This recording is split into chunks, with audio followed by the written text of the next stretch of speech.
दोस्तों, मैं आज आपको पुर्तगालियों द्वारा स्थापित इस अभेद्य किले के बारे में बताने जा रहा हूँ। पुर्तगालियों के द्वारा भारत में मसाले की खोज में व्यापार का प्रारंभ किया गया था। कालीकट से प्रारंभ करके उन्होंने दीव में एक मजबूत किले की निर्माण यहाँ के शासक की अनुमति प्राप्त करके किया था। यहाँ के शासक ने दिल्ली सल्तनत से बचने के उद्देश्य से पुर्तगालियों को अनुमति प्रदान की, किंतु बाद में पुर्तगालियों ने इस किले का इस्तेमाल गुजरात के सुल्तान के ही विरुद्ध किया। दोस्तों, यह अभेद्य किला है। पुर्तगालियों के द्वारा 1535 में इस किले का निर्माण प्रारंभ किया गया। इस किले के निर्माण में लगभग 25 वर्ष लगे थे। यह किला अंदर से सामरिक दृष्टिकोण से बहुत ही मजबूत बना हुआ है।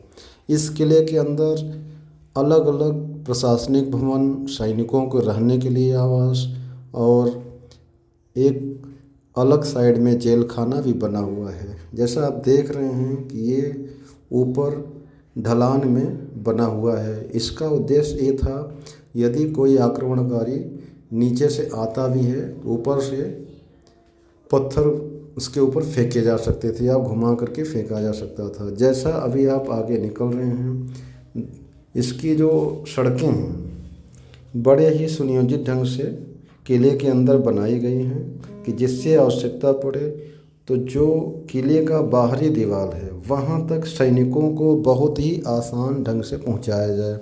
दोस्तों, इस किले का निर्माण पूर्णतः पुर्तगाली वास्तुकला के आधार पर हुआ है और एक अलग टाइप की इमारत होने की वजह से कई पिक्चरों की शूटिंग यहाँ हुई है।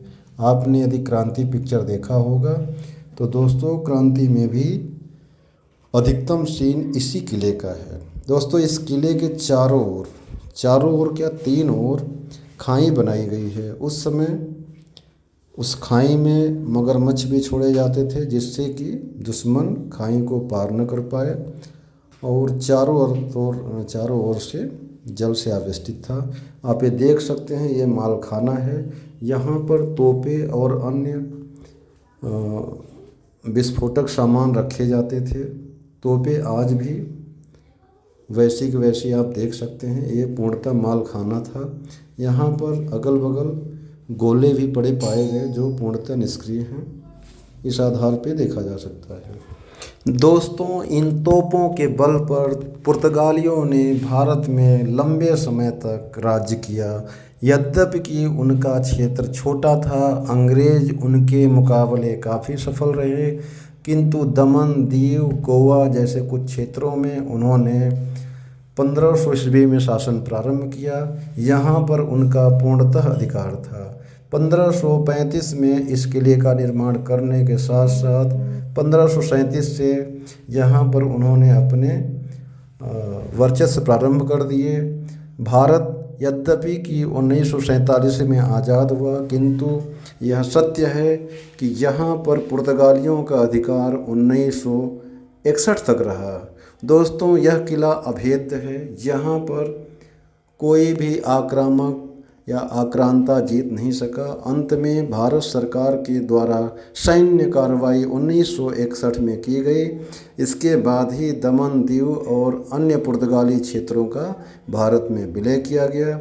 दोस्तों, समुद्र के किनारे ऐसा प्रतीत होता है कि चट्टानों के ऊपर यह किला बना हुआ था, क्योंकि इसकी दीवारें आज भी लहरों की थपेड़े खाते हुए मजबूत हैं।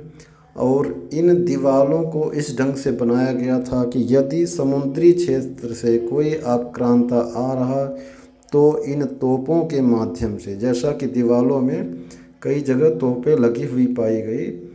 अब आप देख सकते हैं कि समुद्र का नज़ारा यहाँ से कितना खूबसूरत दिखाई दे रहा। ये दीवारें आगे आप देख रहे हैं कि तोप लगा हुआ है। जैसे ही दुश्मन के जहाज़ दूर दराज में दिखाई पड़ते, तोपों से हमला करके उन्हें नष्ट कर दिया जाता था। आपने बाहरी दीवारों में देखा ही है कि 3 तरफ से यह खाई से घिरा हुआ था।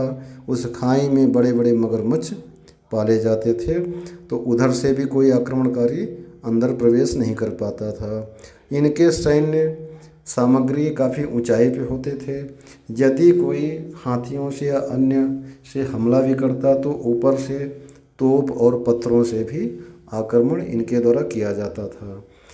तो कई बार गुजरात सल्तनत ने इस किले पर चढ़ाई की, किंतु पुर्तगालियों को जीतना संभव नहीं था।